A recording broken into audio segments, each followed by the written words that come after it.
देखिए ये जो भारतीय जनता पार्टी है,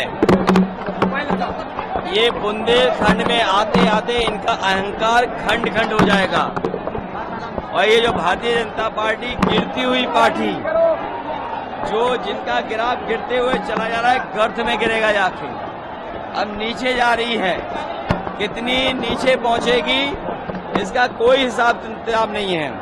और जैसे चरण आगे बढ़ रहे हैं, जनता का गुस्सा भी इनके खिलाफ बढ़ता चला जा रहा है।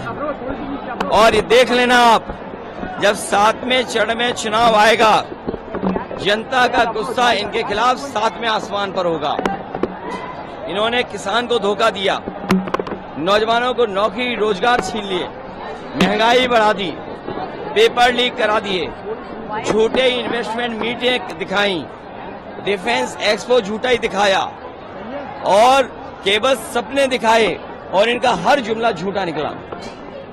एरच का जो बांध है वो पूरी तरह से बंद हो गया। आपने शुरुआत की थी उसके बारे में। देखिए, न केवल एरच बल्कि बुंदेलखंड के किसान को न पानी का इंतजाम, न उनकी फसल की खरीद का इंतजाम, बिजली महंगी, डीजल महंगा, यहाँ के किसानों को त्रस्त कर दिया है, दुखी कर दिया है। और राशन के नाम पर धोखा। इसलिए बुंदेलखंड के लोग इनके खिलाफ मतदान करने जा रहे हैं। बुंदेलखंड के लोग ये पहचानते हैं कि उनका राजनीतिक दुश्मन कौन है। इस चुनाव में बुंदेलखंड के लोग भारतीय जनता पार्टी का अहंकार को खंड खंड खंड करके विदा कर देंगे। प्रधानमंत्री जी ने सारण में ये कहा है कि देखिए, आपको पता होगा कि गुंडे माफिया अपराधी कौन है, और वो लोग हैं जो नौजवानों के पेपर लीक करा रहे हैं। वो गुंडे माफिया अपराधी हैं जो नौजवानों के पेपर लीक करा करके पेपर लीक करने वालों को बचा रहे हैं। वो सबसे बड़े गुंडे, सबसे बड़े माफिया, सबसे बड़े लुटेरे हैं। प्रधानमंत्री सारण में थे, वो कह रहे थे कि इंडिया अलायंस एक ख्वाब देखता है कि वो अपना प्रधानमंत्री बनाएगा, लेकिन उनका विजन ही क्लियर नहीं है। 5 साल में, एक साल में अलग अलग प्रधानमंत्री। समाजवादियों का इंडिया गठबंधन का विजन क्लियर है, और विजन क्लियर है उसी का परिणाम है। क्या जनता का समर्थन इंडिया गठबंधन समाजवादी पार्टी के साथ है। जो लोग मनमर्जी हैं, जो अपनी बात, मन की बात कह रहे हैं, उसको इस बार जनता, जो भारतीय जनता पार्टी गैंग है, उसको 140 करोड़ की जनता 140 सीटों पर रोक देगी। और अब मन की बात कोई नहीं सुनना चाहता, सब संविधान की बात सुनना चाहते हैं। जो मनमर्जी हैं, जो मनमर्जी थे, आत्मतुष्टीकरण करते थे, जो आत्मतुष्टीकरण से प्रसन्न होते थे, उनको जनता जवाब देने जा रही है। 140 करोड़ जनता भारतीय जनता पार्टी के गैंग को 140 सीटों पर रोक देगी। प्रधानमंत्री ने आज नॉमिनेशन फाइल किया है, कह रहे हैं कि 14-19 के बाद इस बार ऐतिहासिक। देखिए, अगर प्रधान सांसद उन्होंने नॉमिनेशन किया है तो कम से कम क्यूटो तो बोले उसको, और हम वाराणसी काशी नहीं बोलते हैं। प्रधान सांसद जी ने क्यूटो में नॉमिनेशन किया है।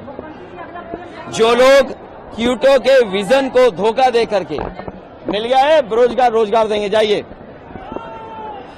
जो क्यूटो का विजन दे करके जनता का वोट ले लिए, जनता उन्हीं को तरसा देगी, क्योंकि क्यूटो नहीं बना है। वो लोग कह रहे हैं जो आत्मतुष्टीकरण में व्यस्त हैं, जो मनमर्जी हैं, जो मन की बात कहते हैं, जो 140 करोड़ लोगों की बात नहीं सुनते, जो संविधान की बात नहीं करते, वो सबसे बड़े आत्मतुष्टीकरण वाले लोग हैं।